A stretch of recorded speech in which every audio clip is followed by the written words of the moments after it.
wasn't expecting these reporters to go in the way they went in today. But they had some receipts on Kevin Stefanski, and they damn sure for to make his time in Atlanta a very, very tough one because he cannot escape what he has done to SHEDEUR'S Sanders. I ain't lying. Oh, I ain't like, God is good, man. God is good. Kevin Stefanski had his greeting press conference today down in Atlanta, and I thought it was only right. You know, since Kevin Stefanski and new president of football, Matt Ryan, a lot of respect within that Atlanta Falcons organization for the job that Kevin Stefanski has done over the past several years with the Cleveland Browns. Obviously, this past season, when he had 4 quarterbacks but didn't really have one quarterback, certainly not holding against him the record there in Cleveland this past season. So this started to look like it could happen late this morning, and the Atlanta Falcons wanted to move quickly. Wow. If you thought the chaos surrounding the Cleveland Browns last season was intense, just wait for what's coming next. The Browns front office seems to have narrowly escaped a huge disaster by finally letting go of Kevin Stefanski. Sadly for the National Football League, it appears that toxic quarterback drama trails this guy no matter where he ends up. It's time to dive into the current events happening in Atlanta, as everything is rapidly changing even before the team has kicked off their first training camp practice. Kevin Stefanski has just signed a fresh contract to take the helm as the head coach of the Atlanta Falcons, and almost immediately, that unmistakable signature marked the end for one particular player, Michael Penn Jr. There are already rumors circulating that Penix is completely disinterested in Kevin Stefanski, and it seems the sentiment is shared. Today, we're diving into the jaw-dropping insider reports that uncover the Falcons are on the hunt for a replacement for Penn. Join us as we unravel the shockingly disrespectful remarks from Falcons executive Matt Ryan. We're diving deep into the reasons behind Michael Penix Jr.'s fear of falling prey to Kevin Stefanski's quarterback sabotage. This franchise is plummeting fast. Don't forget to subscribe and enable notifications, as this story is taking a turn for the worse with every passing moment. Let's dive right in. To grasp the intense turmoil unfolding at the Atlanta Falcons facility, one must consider the stains of Kevin Stefanski's past in Cleveland. It's clear to everyone why Stefanski was let go by the Browns. It was more than simply losing football games. The focus was on the intentional and methodical undermining of SHEDEUR'S Sanders throughout his first season. Stefanski clearly had no interest in SHEDEUR being part of Cleveland, and he made that abundantly clear with his play calling. If you viewed the footage, the sabotage was strikingly evident. It has been reported that Stefanski was providing SHEDEUR with incorrect plays on the quarterback wristband. He was rolling out offensive line packages that couldn't stop a gentle breeze, leaving his rookie quarterback completely exposed. At the same time, he would opt for completely different, remarkably simple screen passes and fast completions for the other quarterbacks on the team, frantically attempting to demonstrate that SHEDEUR was the issue. It was an ultimate lesson in how to utterly shatter a young quarterback's self-assurance. Despite the disastrous leadership, Stefanski still managed to be a sought-after figure in the coaching world. The Atlanta Falcons front office took one look at that complete mess in Cleveland and thought, yep, that's the guy we want at the helm of our franchise. As soon as Stefanski stepped into the Atlanta building, Michael Penn Jr. realized his time was running out. Penix observed the Cleveland tape just like everyone else. He witnessed the sabotage and understands precisely how Stefanski works. If you believed Penix was merely overreacting, the newest insights from leading NFL insiders confirm that his concerns are completely warranted. Jason Lanfora, a well-known NFL insider, reveals that the Atlanta Falcons are heading into the 2026 offseason with a significant focus on Michael Penn. Let's dive into the present situation of the Falcons roster. Penn is in the process of recovering from a serious ACL injury, while the organization is anticipated to part ways with Kirk Cousins in March to free up cap space. Penix is poised to be the sole authentic quarterback remaining on the roster. It seems that the team is ready to give him the reins to the franchise at last. However, the sources from Lacan Forest are revealing a chillingly different scenario. Those in the know about the Falcons front office believe that the new leadership is aiming for more than just a placeholder veteran to support Penix during his recovery. They are on the hunt for a truly better alternative. They are getting ready for a situation where Michael Penix Jr. may not be the primary option for the 2026 season. This is some really unfortunate news for Penn. A source from Lacan Forest revealed that the new regime harbors significant worries regarding Penix's progression, suggesting that the internal perspective on him is far more negative than the public is aware of. A general manager, who wishes to remain anonymous and is actively seeking a quarterback, stated, "Atlanta is in search of a starting quarterback. We are absolutely viewing them as our main rivals in the market. I believe they will be involved in all aspects." When general managers across the NFL are publicly declaring that your team is on the lookout for a starting quarterback, it's safe to say your time in that city has come to an end. For undeniable evidence that the Falcons have entirely given up on Michael Penix Jr., there's no need for whispers from the shadows. Simply pay attention to what the new Falcons executive, Matt Ryan, has to say.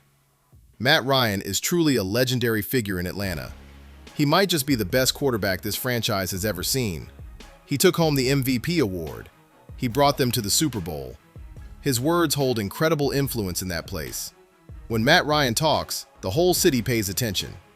At the press conference where Kevin Stefanski was introduced, reporters eagerly inquired with Matt Ryan regarding the future prospects of Michael Penix Jr.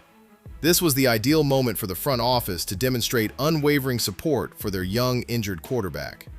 All Ryan needed to do was approach the microphone and declare, "Michael is our guy. There's a reason we picked him in the first round. We have complete faith in his abilities, and we're constructing this offense to highlight his strengths." However, that's definitely not the case. In contrast, Matt Ryan delivered an answer that was incredibly vague and exuded a painfully corporate vibe, making it one of the most non-committal responses you'll encounter in the world of professional sports. Ryan glanced at the reporters and remarked, "Neither of us holds the position of head coach for the football team, so we can't address your question on that matter.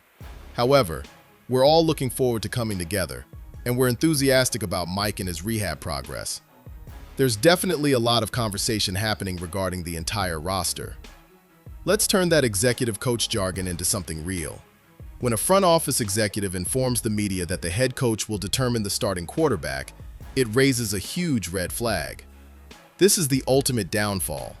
Matt Ryan is a seasoned broadcasting expert.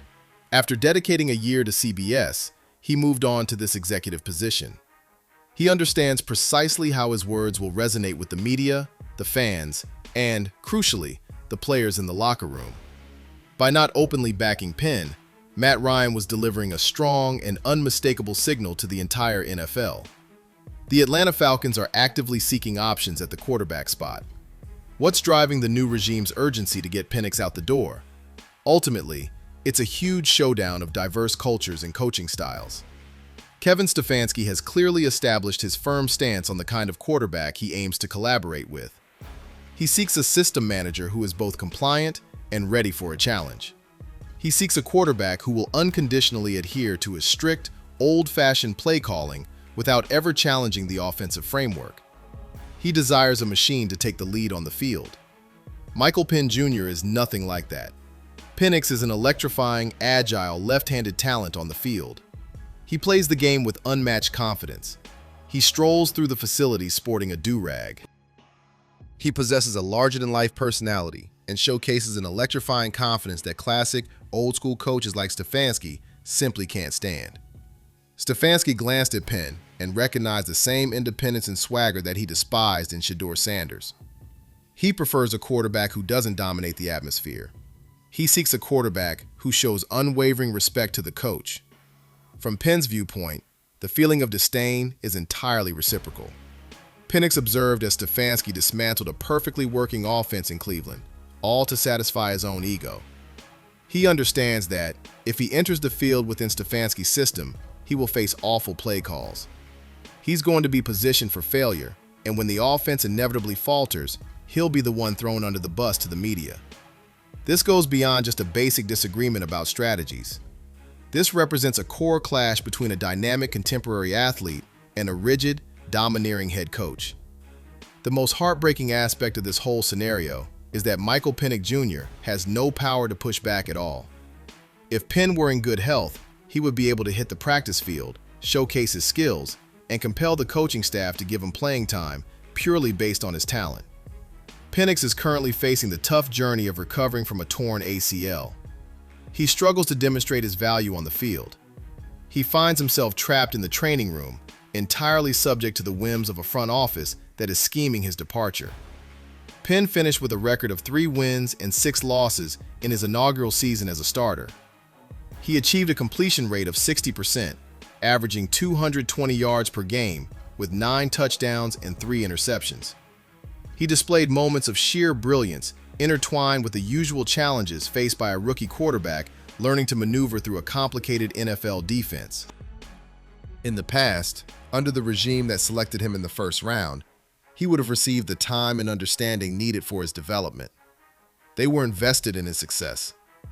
With Kevin Stefanski and Matt Ryan taking the reins, that loyalty has vanished entirely. He wasn't selected in the draft. Their reputations are not linked to his success. If Penix doesn't succeed, it provides them with an ideal reason to pursue their own quarterback in 2027, effectively starting fresh with their job security. The timeline for Penn's return to the field is still shrouded in uncertainty. As he puts in relentless effort to recover his knee, Kevin Stefanski is equally dedicated to reshaping the quarterback room in his absence. The Atlanta Falcons are facing a significant organizational crisis. They brought on a head coach straight from one of the most notorious and widely discussed cases of player sabotage in recent NFL history. They totally pushed away their young first-round franchise quarterback before the ink on the coaching contract was even dry. Top executives are appearing on national television, giving vague responses that completely undermine the confidence within the locker room. Michael Penix Jr. is worthy of so much more. He deserves a coaching staff that is eager to develop an offense that showcases his elite arm talent, rather than a coach who sees him as a burden. The stakes are high in Atlanta, and the outcome could determine the franchise's future.